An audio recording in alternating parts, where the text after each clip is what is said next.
Kusang nagbalik loob ang isang miyembro ng Communist Terrorist Group sa isinagawang special operation ng kapulisan sa Bohol. Ang pagbabalik loob ng naturang rebelde ay hindi lamang isang hakbang patungo sa kapayapaan, kundi pati na rin ang isang oportunidad upang makabuo ng mas matatag at magkakaisang komunidad para sa kinabukasan. Yan ang tinutukan ni Annalyn Canoog.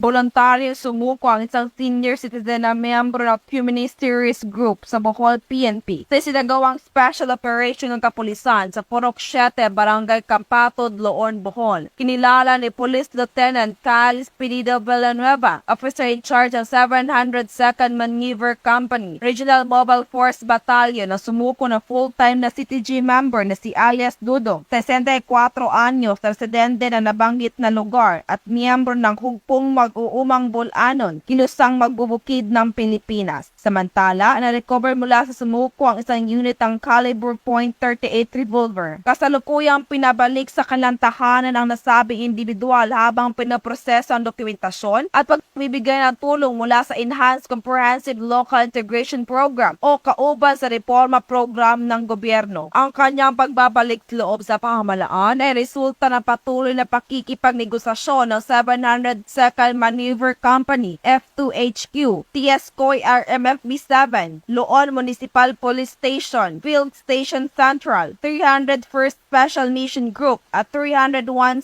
Air Intelligence Security Squadron Philippine Air Force. Ang ating mga kasamahan sa 702nd Maneuver Company ng Regional Mobile Force Battalion 7 ay matagumpay na naisagawa ang pag-facilitate sa isang voluntaryong pag-surrender ng isang dating tinuturing na full-time member ng Communist Terrorist Group na New People's Army sa ilalim ng Humabol KMP o mas kilala bilang Hugpong Mag-uumang Bulanon, kilusang magbubukid ng Pilipinas ng Front Committee 7 ng Bohol Party Committee.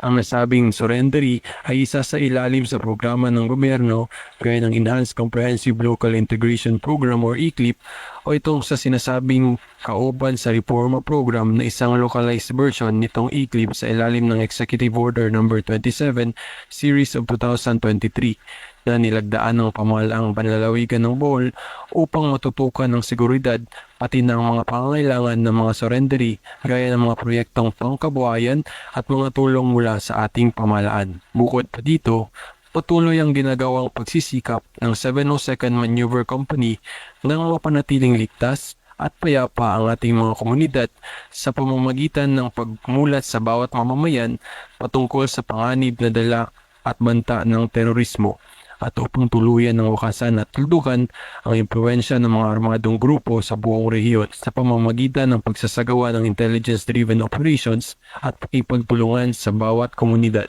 Ito rin na representasyon na ang mga programa ng gobyerno sa pagwawakas ng insurhensya at terorismo ay matagumpay na ipapatupad tungo sa pagkamit ng payapa at naunlad na bagong Pilipinas. Mula dito sa Central Visayas, ako ang iyong PNN correspondent, Patrolwoman Annalyn N. Canoog, alagad ng batas, tagatuguyod ng Balitang Pulis.